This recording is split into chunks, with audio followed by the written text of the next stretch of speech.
He is a current Charleston County School Board member. She is a former Charleston County School Board member. And together, they're concerned about issues going on at the Charleston County School District. In this special edition of Quintin's Close-Ups, I speak exclusively with Kevin Hollinshead and Elizabeth Moffly, one-on-one. And be sure to download the free Quintin's Close-Ups app in your Apple or Google Play stores. Well, this is interesting. Hi. Hi, I'm Quintin. Nice to meet you. Hey, Elizabeth. Nice to meet you. Good to see you again. Likewise. Always good seeing you. It's always good to see you too. I love watching your interviews. Thank you. I really appreciate that. I watched you with Joe Cannon last night. Yeah, we did that yesterday, Wednesday. There you go. Yeah, that was a great interview. She was against the board compensation. Right.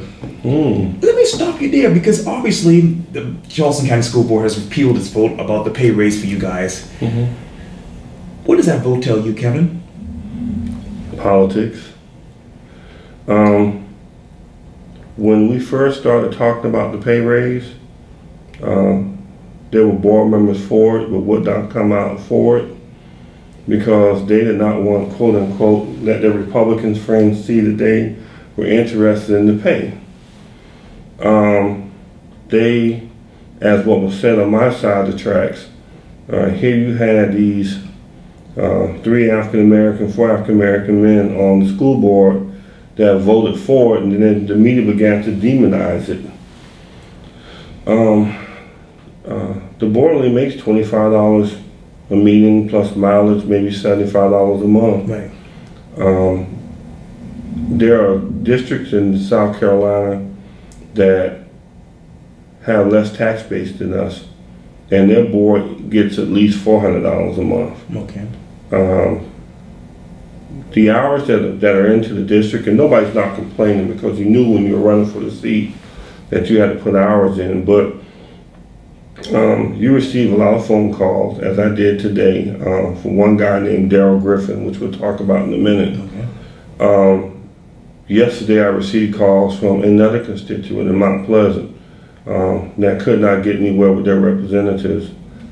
And it's constant. I have to learn how to regulate the times I receive calls, but it very well end up being 30 hours a week in phone calls and talking about school board situations.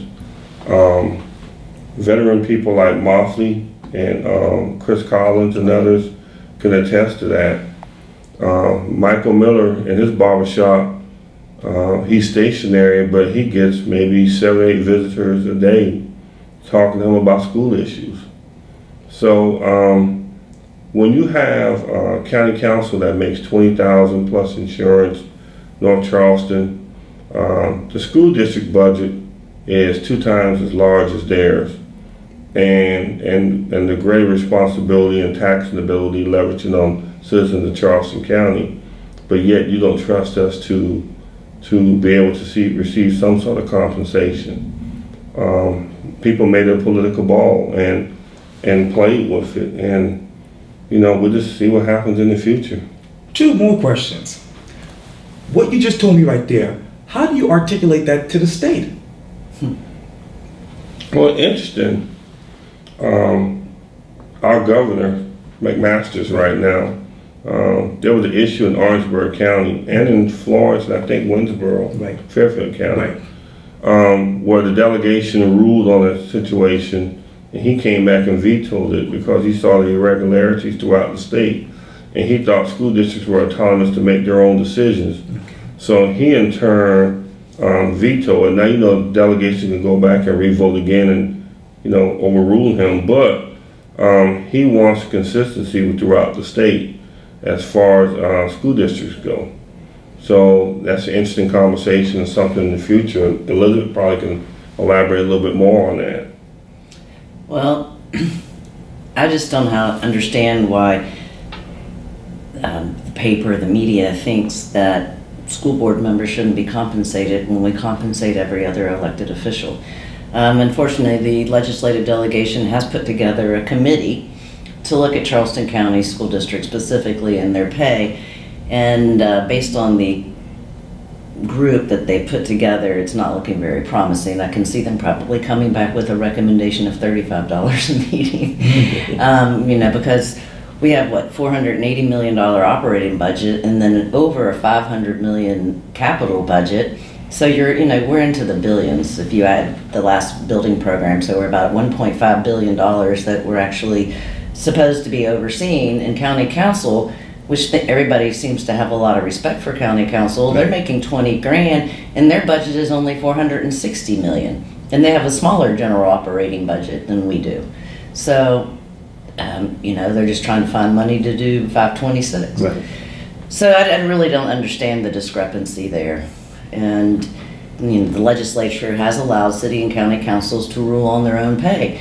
And being a Republican myself, we also need to pay the light bill. Okay. And having served, I spent 40, sometimes 60 hours because I did my homework. I looked at state law, local law, and you try to communicate with your legislators, especially the legislative delegation, and they're very difficult to get a hold of. They don't advertise their meetings. They really don't want you there. They don't have public comment. You have to know when their meetings are and call them to make an appointment to get on the agenda. And if they have more than 5, they don't want to hear from you. And so the communication between the local district, the school district, which is one of the largest employees in Charleston County. We're the 3rd largest employee you have that are government funded. You have the military, Right. you have the medical university, and then you have Charleston County School Board, which are district. And so we have over 6,000 employees. It is a large entity that we are charged to oversee.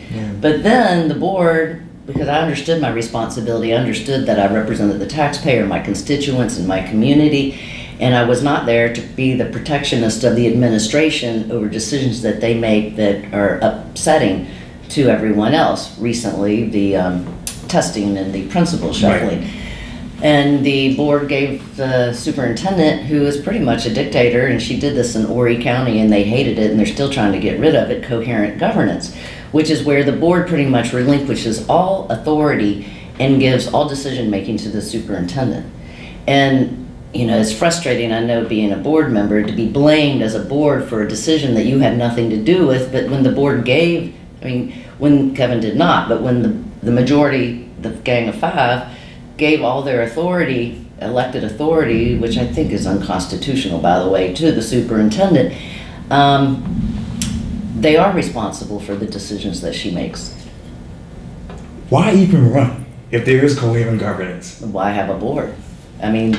Bureaucracy doesn't want oversight. That's the last thing they want. When I served, I was known as being controversial because I would ask hard questions. And they knew, the administration got to understand that before I asked the question, I made sure I knew the answer so that they could not tell me a misleading statement. I'll be polite. I'll be diplomatic. But there is a lot of lying. And the public doesn't see it. And then the media doesn't report it. I would go to meetings, and friends of mine would come sometimes just to see what was going on, and then they'd read the paper the next day, and they were like, that was not the meeting that I was in. What meeting were they reporting on? Because the media has a way of just glossing over what's really going on. I guess they don't want the general public upset. They want to keep them placated. Well, there's good people reporting now, like Low Country News Source. Right. There's another advocate group that gets out there and gets the message out. Right. QEP and other groups, they record the information and get the right information out to the public. Sure. So those, they're growing in numbers and people, and we're appreciative of what the work that they do. The Justice Ministry and other groups are getting engaged and involved in the district, but Elizabeth's right that the coherent governance situation, I wasn't elected for that. Didn't understand it when I first got there. Had to do my research, as I told you before. Right. I know many superintendents across the state, board members who I came up with over the years, and good people like Elizabeth, talked me through some things, and when we were on, say for example, Charleston County Parks and Recs when I was there, the board was a governing body. We had a great leader in Tom O'Rourke, David Bennett. Anything that went on, even if the board members were out of the loop, the ones who didn't agree, we made sure everybody knew what was going on. This particular board right here, the Gang of Five, as she said, hears things. The other three, Chris Collins, Michael Miller, and myself, we're out of the loop. Just because we don't necessarily agree or we ask questions about things. Just the other day, we had this conversation with Michael and myself, and we were talking about the CFO position. The superintendent, as you know, the gentleman, he was left under medical duress, whatever it may have been, Right. and he had been escorted off the property. And then now he's back as a consultant, and Michael and I scratching our head because we're hearing the superintendent wants to give him a full contract again. During that period, I could put my hand on the Bible in this one. We were trying to get Angie Smith a position to head that position up for us. Well-known Republican, liked by Democrats and Republicans alike in Charleston County. Superintendent didn't want him because she didn't want any local people into the finance of Charleston County that can get back out into the community. That's something Michael Miller, myself, and even Chris was scratching our head about. And then you have the other guys of the Gang of Five knows this because they knew of the push. They didn't want to do it. They didn't want to touch it.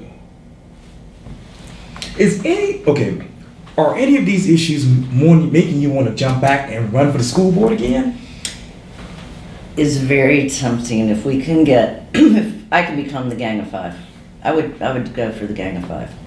But I'm not the Gang of Five that's going to endorse the administration.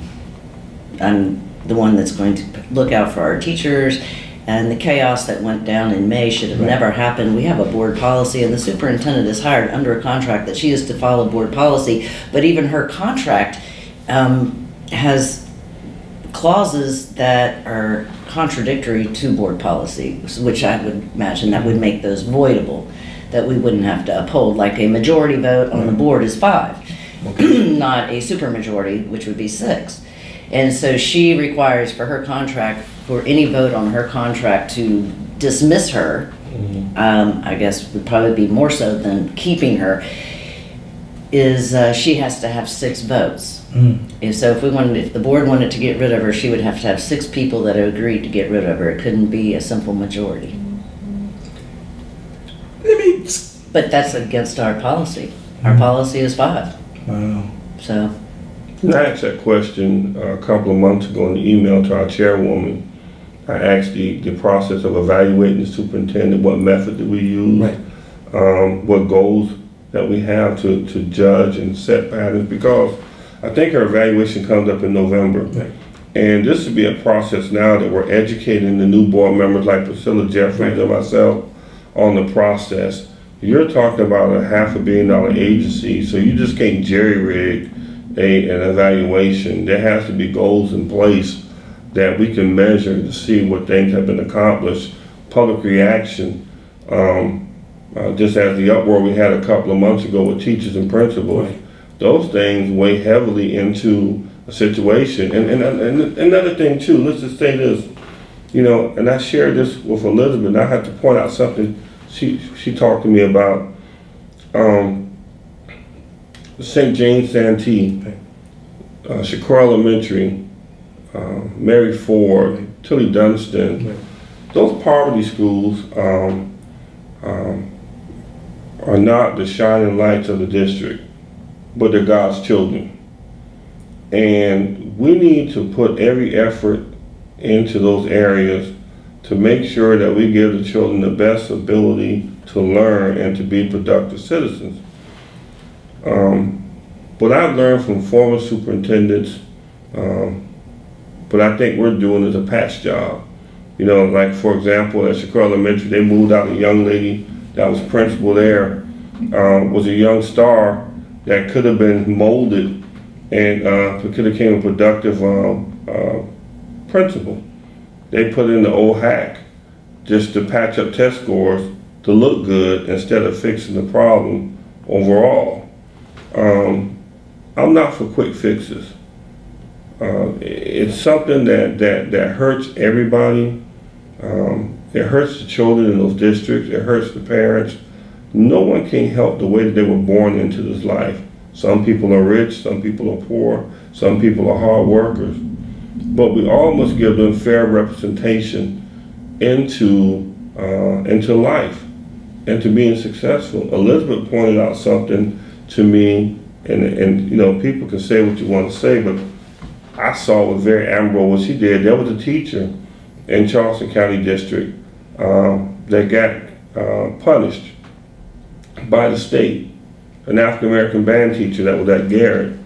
To today, Elizabeth's fighting to get this guy reinstated into the district because he was dealt unjustly, and she's not even on the board now, and she's fighting to get this guy reinstated. So that tells you she doesn't look at race, she looks at the issues, and I applaud her for that. Well, he was fraudulently accused. But unfortunately, it seems like when the administration accuses somebody of something, everyone in the higher power sides with the administration. It's really hard to fight such a large machine. We just recently had another issue, which I had dealt with when I was on the board. We had a child who had special needs. She has a disease that she's slowly, she's lost her hearing and she's slowly going blind. And her mom wanted her to be, in the least restrictive educational environment. Okay. And when I was on the board, I was instrumental in overriding the administration who wanted to put her in a self-contained program at the School of the Arts, which, they're just in a classroom with multiple age and they don't get to mingle with other kids. Right. And so we got her mainstreamed, and she graduated like first of her class from a Cario, I think it was Cario, and she gave the graduation speech in sign language. Oh, good. And it was on the front page. Oh, good. Her IEP was for her to go to honors at Wando with her shadow, her resource. Right. And the district kicked her out of the school. They had her escorted by the police out of Wando. The police went and put a restraining order on them that they were not allowed to return to the school, and said that she had to go to the most restrictive program. School of the Arts. At the School of the Arts in the self-contained program. She's a smart child. And because they didn't want to supply the resources. They told her that she had to release her IEP if she wanted to go to Wando, or she had to go to the School of the Arts if she wanted to maintain her IEP. And I hope to hell that they have a really good attorney, because this is just so wrong on so many levels. And just the week before, the superintendent was reprimanding all of the staff, saying we have to be focused on students. We have to redirect our focus on students. Well, where's her focus? I mean, this is a specific student who is doing well and who is excelling, and she's doing major damage to this child. They've since allowed her to go to Wando. Her advocate has been sort of being her shadow, but she hasn't gotten the woman that was her shadow for 3 years back, placed with her. And I don't understand why you would be so cruel. And that's heartless. I mean, I don't understand. Yeah, that in itself is heartless. Again, everybody can't help how they're born into this earth. But Kevin helped me. They called me. They said, I don't know where else to turn. I don't know how this happened. Yeah. What do we do? I said, I know just the guy to call. His name's Kevin. And he got on it. Wow. We got advocacy groups to help them out. Chris Collins jumped in, and he made phone calls. And again, like I said, a child, if you have a disability, but if you want to be in the regular population and you feel like that helps you and motivates you to be a better citizen, then we shouldn't stop that child from having that opportunity. Again, our district takes on the shape of the head. If the head is not straight, then the body begins to do whatever it wants. And that's what we have today. It's dysfunctional. And in another incident, the guy named Darrell Griffin, parent and military magnate, this situation started a year or so ago. His son was graduating in the class, and they gave him the ranking of 12th, and the dad found out his ranking should have been higher. He confronted the guidance counselor, which was somebody that was moved from Johns Island because they weren't performing, sent the military magnet, and he got into a discussion of the misranking. He has emails to prove everything, and they gave him a trespass notice. And so That's called parental rights. And Yeah. the parental rights of Charleston County is you do as you're directed. We do not want you involved. You do what we tell you, but you don't come and say what you need. Why is that in your mind? I had 4 kids that went through Charleston County, which is the whole thing that motivated me to run for the Okay. school board, is because I had been a parent. I always felt that, with the educational policies that were taking place on the federal level and the state level, and then what we had to deal with at the local level, I would go to my teachers and say, this is wrong for my child. And they would say, well, that's the way it is and there's nothing you can do about it. And I'm like, well, wait a minute. I thought the chain of command was parent goes to the, teacher, and then the teacher, if she can't do it, would go to the principal, or you go to the principal. But it's become, and two, with the hiring process, that the superintendent is in charge of hiring everybody, and so everybody's allegiance is with the superintendent because they're afraid to death they're going to lose their job, so they're all behind her and they've got their mouths zipped.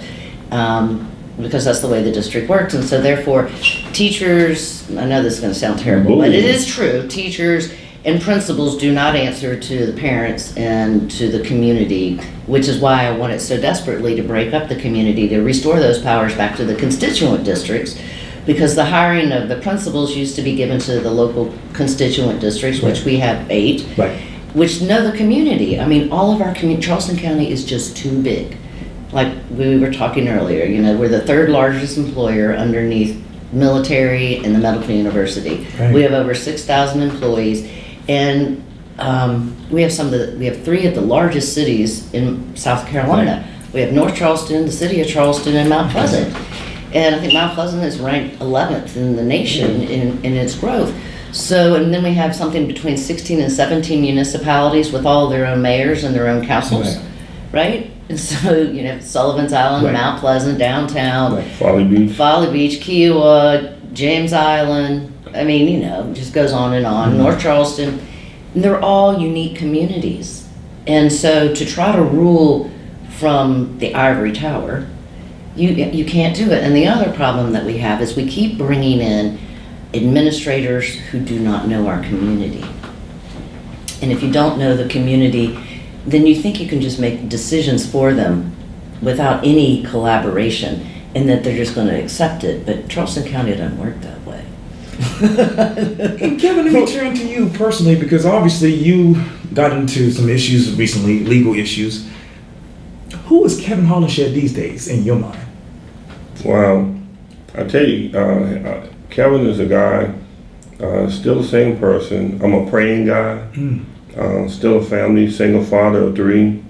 I had tremendous support from friends on Facebook, both white and black. Okay. You name it, Mount Pleasant, West Ashley, praying partners all around. My church family, good friends that I know that knows me Right. and know of me. And they know that's not normal with me. And again, as I said before, I'm pretty stickler on my mail and things like that. Okay. As Elder Johnson, who's a good friend of mine, who talked, it was a political hit. I learned from Elizabeth, when you don't agree to the Gang of 5 or other folks, they are trying to find a way to shut your mouth, because there are people that respect me across the county. I never done people wrong. I'm very honest. My parents raised me that way. But again, if I don't agree with them or don't agree with what's going on, then and be honest with you, and I had to explain to Elizabeth, Okay. it's easy to persecute a black person. We're in the society today where we got 2 types of African No, we Americans. just like to kick a dog when it's down. Kick a dog when it's down, but we No got matter who you are. yeah, and Take you that's out. they'll take you out. Well, Elizabeth had her own fights, but they try to take you out, and it's just interesting. But good guys, again, like I said, Reverend Alfred Williams, Reverend McLean, those good guys that supported me, still in my corner, praying partners. What are you praying to God about right now? You know what, we got a difficult task on our hands with this district. I'm concerned. I'm concerned when I look across the office space there. I see people that look like me, have the same skin color as me, but they're bound by, as Elizabeth described, the dollar of making sure that they pay their bills. They go along. If they tell you stab Quintin, they'll go stab Quintin. They're afraid to talk to Quintin because if the head doesn't like you, they don't want to be persecuted and lose that cushy $100,000 job That's or a good idea. $85,000 You should job. do some in-house interviews. At least a hearing loss. I get it.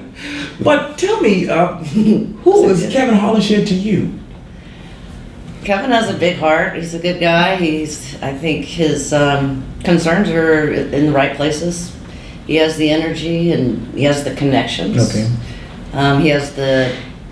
He goes out into the community. He knows the community knows him, and that's very important, I think. You talk about the community. How would this community describe the Charleston County School District and the board right now in your mind? The community, ooh, they are fired up. After the principal shuffling and the evaluation just out of the blue, you have Jarita on YouTube saying that she failed miserably. Right. Well, I think that should be part of her evaluation. She's admitting that she's a failure. But then she went to a talk at the NAACP, and I couldn't help but follow her there to see what she was going to say, because I'm a good spy like that.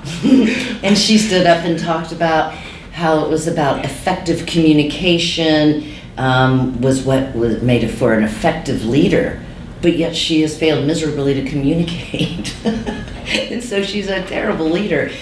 And the teachers in this district and the principals are furious. And they are looking hard for board members that they know that are going to stand up for them against the administration and taking their power back to direct, not micromanage, mind you, but to make sure that our policies that are in the best interest of all are actually implemented properly by the superintendent. And one of our policies is anything that's going to have a dramatic impact on the community as a whole, there needs to be collaboration, community meetings, there needs to be an explanation. For instance, Jarita has an extension for the district at the state.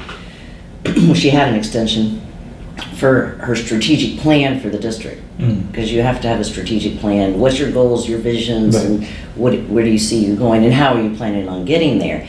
And the board has no idea what those are, because she's actually already submitted her strategic plan, which the board should have approved, but they don't even know what's in it. Did you see it?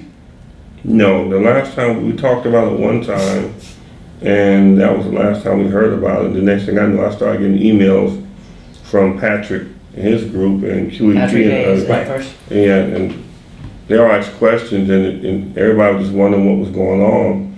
I was actually learning from one individual that said that there should have been public hearings. There should have been. We don't know of any public hearings.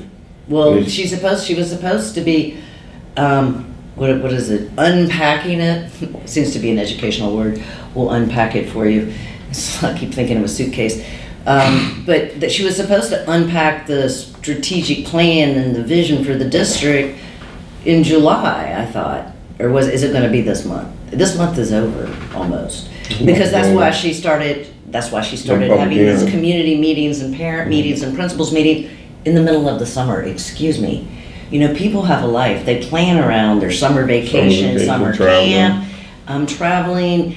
And then she says, oh, I didn't affect. She had one meeting at Burke in February, and she thought that was her community meeting for the whole Charleston County. What should she do now to fix this completely? I think the only thing that can be done now is for her contract not to be renewed. Her contract is up next June, and the renewal of her contract has to be decided on by the board She has to notify them 30 days in advance of the expiration of her contract, which I think is December 1st. And then the board by January 1st has to make a decision whether to extend her contract or not, and therefore her contract would expire in June, and they could hire someone different. But, that all depends on who has control of the board. You hope that those that you don't agree with their vote are absent, so you have the vote. What an interesting thing. The chamber, Right. the Realtor Association, those guys, all who, like the Post and Courier, I guess all those who play into the role of picking the superintendent up, they sit here. They're not down here, and they really don't see what's going on. And the other day when those principals and teachers gave an uproar, Right. when Jake Rambo Right. group was upset, the board didn't do that. The board didn't cause that. That was done over a system called EVOS that the superintendent wanted to implement and had to backtrack on. We really have to, in picking the superintendent, I'm not talking about the superintendent now, just I'll talk about her. Don't worry about that. but in picking the superintendent, He's gonna be diplomatic. there needs to be a lot of thought process to put into that. There shouldn't be no backdoor meetings. Shouldn't be a gang of five deciding that. Should be a search team that's brought in. The board needs to be educated in what they're looking for. The individuals who get down to the 3 or maybe the 2 or whatever it may be should not be a final decision made then. That person needs to go around the district and study and see what the job they're taking. No, I have a different plan. I think they need to take a psychological test. I would agree with you on that too. I mean, it has to be a thorough background. Has to be a thorough background check. You just can't hire You need to know what somebody. kind of leader you're having. Do you have a narcissist? Do you have a dictator? Do you? That's true. I mean, No, you're right. You're are you absolutely right. capable? You got to look at the last district they were in. You got to look at the people they were happy. You need to be a team player. You got to be a You team need player. to, and that's one of the biggest problems that we've had with the board is that the superintendent will only confer with the votes. If she knows the votes, she'll confer with those and the others. Like Kevin was saying, they're left out of the discussion, and so therefore they don't know what the conversation is. Oh God, look what happened the other day. We had an executive session and Chris Collins and I wanted to call in. I was at the doctor's office. I was sick that day, had a sinus infection that got bad, and Chris was just getting off vacation. So we were just talking, as Chris said, Chris acts like the big brother sometimes. You have to kick him, but he means well. Like, well, Kevin, we need to call in and listen in on it because we got some measurements going on, some things. It's okay. Well, we called in, got the number from the secretary.